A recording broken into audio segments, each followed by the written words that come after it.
జై తెలంగాణ. అందరికీ నమస్కారం. మొన్నటిదాకా మనం చూసినాం, రైతులు కల్లాలలో వడ్లు కొంటలేరని చాలా పెద్ద ఎత్తున ఇబ్బంది పడ్డటువంటి పరిస్థితి. మనందరం కూడా రైతులకు సహాయం చేద్దామని వడ్లు కొనాలని డిమాండ్ చేసినాం.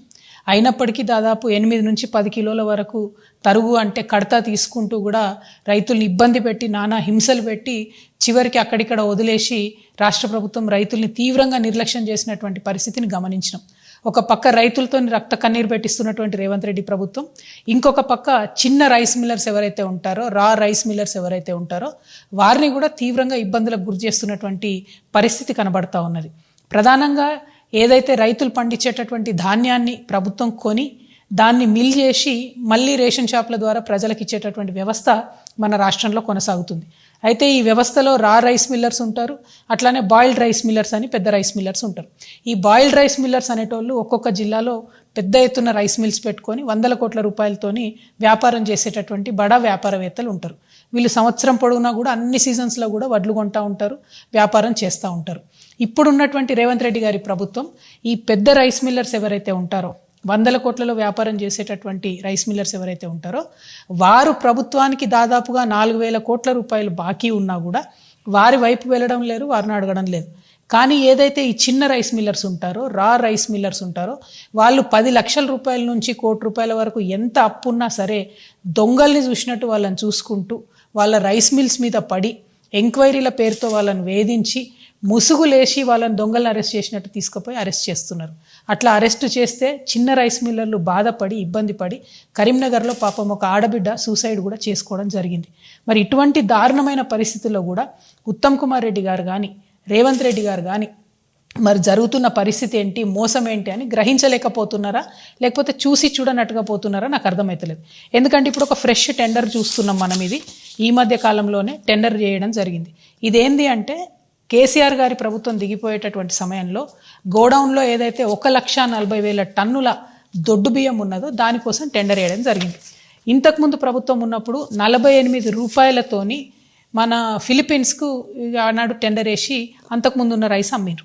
ఇప్పుడున్న ఈ 1,40,000 టన్నుల రైస్ని 21 రూపాయల 70 పైసలకు మాత్రమే టెండర్ తీయడం జరిగింది. టెండర్ డాక్యుమెంట్ చూస్తే ఇంట్లో 24 రూపాయలు అని ఉన్నది. కానీ మళ్ళా కూర్చొని ప్రైవేట్గా దాన్ని మేనేజ్ చేసి 21 రూపీస్ 70 పైసాకి ఒక కరీంనగర్కి సంబంధించినటువంటి పెద్ద రైస్ మిల్లర్ ఏదైతే 100 కోట్లకు పడగలెత్తున్నారో అటువంటి ఒక రైస్ మిల్లర్కి టెండర్ అప్పచెప్పడం జరిగింది. సరే, దీనికి వ్యతిరేకంగా చిన్న రైస్ మిల్లర్స్, ఇతర మాలాంటి వాళ్ళు, కొంత కన్సర్న్ సిటిజన్స్ అంతా కోర్టుకు పోయినారు. ఇప్పుడు కోర్టులో ఈ వ్యవహారం పెండింగ్లో ఉన్నా కూడా 10,000 టన్నుల వరకు కూడా ధాన్యాన్ని ఆల్రెడీ లిఫ్ట్ చేయడం జరిగింది. మరి ఇది ఉత్తమ్ కుమార్ రెడ్డి గారికి తెలిసి జరుగుతుందా, తెలియక జరుగుతుందా? స్టీఫెన్ రవీంద్ర గారు ఆనాడు ఉస్మానియా యూనివర్సిటీలో పిల్లల్ని కర్రలతో కొట్టి ఇబ్బంది పెట్టినటువంటి ఒక ఐపీఎస్ ఆఫీసర్ గారు ఇవాళ కమిషనర్గా ఉన్నారు పీడిఎస్కి. ఆయనకు అర్థమయ్యే లోపలనే సంవత్సరం అయిపోయింది. ఈ సంవత్సర కాలం లోపల ఈ 1,40,000 టన్నులు గోడౌన్లో ఉంటే తీవ్రమైన నష్టం జరిగింది. దాదాపు 100 కోట్లు వాళ్ళు రైస్ మిల్లులకు వీటికి రెంట్లు కట్టడానికి సరిపోయింది. ఇంకొక 50 కోట్లు ఇంట్రెస్ట్కి పోయింది. అంటే ఈ 300 కోట్లతో ఈ రైస్ అమ్మితే కూడా మిగిలేదు ఏమీ లేదు ప్రభుత్వానికి. నేను ఇవాళ ప్రభుత్వాన్ని ఒకటే డిమాండ్ చేస్తా ఉన్నా, ఎవరైతే చిన్న రైస్ మిల్లర్స్, రా రైస్ మిల్లర్స్ డిఫాల్టర్స్ ఉన్నారో మీరు 21 రూపాయి 70 పైసలు వాళ్ళకే ఆఫర్ ఇవ్వండి. వాళ్ళే అప్పులు కడతారు కదా. వాళ్ళు ఇప్పుడు చచ్చిపోతూ ఉన్నారు కదా, ఆత్మహత్యలు చేసుకుంటున్నారు కదా, మొత్తం రైస్ మిల్లులు మూసుకుపోయే పరిస్థితి ఉంది కదా, వాళ్ళకు ఆఫర్ ఇవ్వండి. మీరు చిన్న వాళ్ళని వదిలిపెట్టి పెద్దవాళ్ళని ఎందుకు ప్రొటెక్ట్ చేస్తున్నారు? ఇప్పుడు ఒక పెద్ద రైస్ మిల్లర్ నల్గొండకు సంబంధించిన ఆయన ఆల్రెడీ ఆయన 600-700 కోట్ల రూపాయలు ప్రభుత్వానికి బాకీ ఉన్నాడు. ఆయనకి ఇప్పుడు ఇంకో కొత్త రైస్ మిల్లుకి పర్మిషన్ ఇచ్చింది ప్రభుత్వం, వర్గాల్లో పర్మిషన్ ఇచ్చింది. ఆయనకు మళ్ళీ 300 కోట్ల రైస్ కూడా ఇచ్చింది.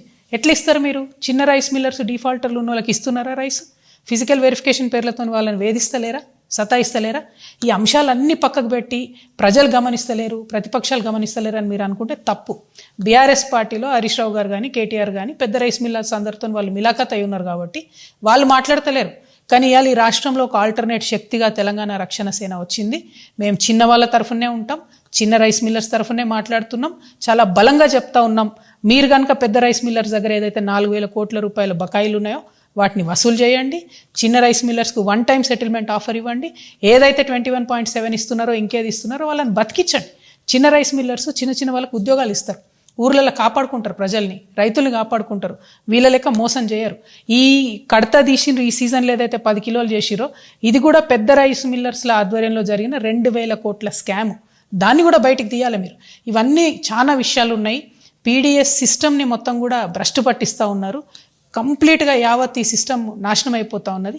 దీన్ని ముఖ్యమంత్రి గారు ఉత్తమ్ కుమార్ రెడ్డి గారు శ్రద్ధ పెట్టాలి. మీరు పెద్ద రైస్ మిల్లర్లకు భయపడకండి, వాళ్ళు మీ కార్యాలను ఎక్కి తిరుగుతారని తెలుస్తుంది. అది మంచి మెసేజ్ పోతలేదు సమాజానికి. కాబట్టి ఖచ్చితంగా దీనికి ఒక పరిష్కారం కనుక్కోవాలని చెప్పి తెలంగాణ రక్షణ సేన ఆధ్వర్యంలో నేను డిమాండ్ చేస్తూ ఉన్నాను. పరిష్కారం చేయకపోతే ఈ పెద్ద రైస్ మిల్లర్లందరూ పేరున ఎక్కడుంటారో కూడా మాకు తెలుసు. ఎప్పుడంటప్పుడు పోదాం, టీఆర్ఎస్ వాళ్ళం వస్తాము, ప్రభుత్వ అధికారులు రండి. 4 సీజన్ల బియ్యం ఒక్కొక్కరి దగ్గర, 4 సీజన్ల వడ్లు ఒక్కొక్కరి దగ్గర ఉండాలి. లేదనుకోండి, లేదనుకోండి, మరి వీళ్ళ మీద పెట్టే పీడీ యాక్ట్లు కేసులు వాళ్ళ మీద కూడా పెట్టండి. ఎందుకంటే 15 లక్షల టన్నుల ధాన్యం ఉండాల్సిన దగ్గర 5 లక్షల టన్నులు కూడా లేవని మీ కమిషనరే రిపోర్ట్ ఇచ్చిండు.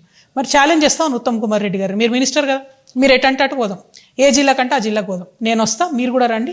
వాళ్ళ దగ్గర కనుక ఆ వడ్లు దొరకకపోతే ఏదైతే చిన్న వాళ్ళ మీద, చిన్న రైస్ మిల్లర్స్ మీద కేసులు పెడుతున్నారో పెద్దవాళ్ళ మీద కూడా పెట్టండి. ఒక దళితుడు అండి పాపం, ఆయన రైస్ మిల్ పెట్టుకున్నాడు, ఆయన మీద పీడీ యాక్ట్ పెట్టిరు. మరి మీకు ధైర్యం ఉంటే పెద్దోళ్ళ మీద పెట్టండి. మా నిజామాబాద్లో కూడా ఒక ఆయన ఉన్నాడు, ఇట్లా పెద్ద మనిషి, ఎన్నో ఏళ్ళకెళ్ళి రైస్ మిల్ దాంట్లో ఉన్నాడు, ఆయన కూడా ఇదే మోసం చేస్తున్నాడు. సో ఈ పెద్ద రైస్ మిల్లర్ల దందాను ఇమీడియట్గా ప్రభుత్వం ఆపాలి. ఈ పీడిఎస్ రైస్ ఏదైతుందో ఇప్పటికన్నా మీరు ఫిలిపీన్స్ కమ్మండి, కనీసం అంతకో ఇంతకో ఇప్పుడు తుట్టిపోకుండా గవర్నమెంట్కి నష్టం రాకుండా ఉంటుంది. అల్టిమేట్గా ప్రజల సొమ్ము కాపాడబడాలి, ప్రజలకు మీరు మంచి రైస్ ఇవ్వాలని నేను కోరుతున్నాను. Thank you. జై తెలంగాణ.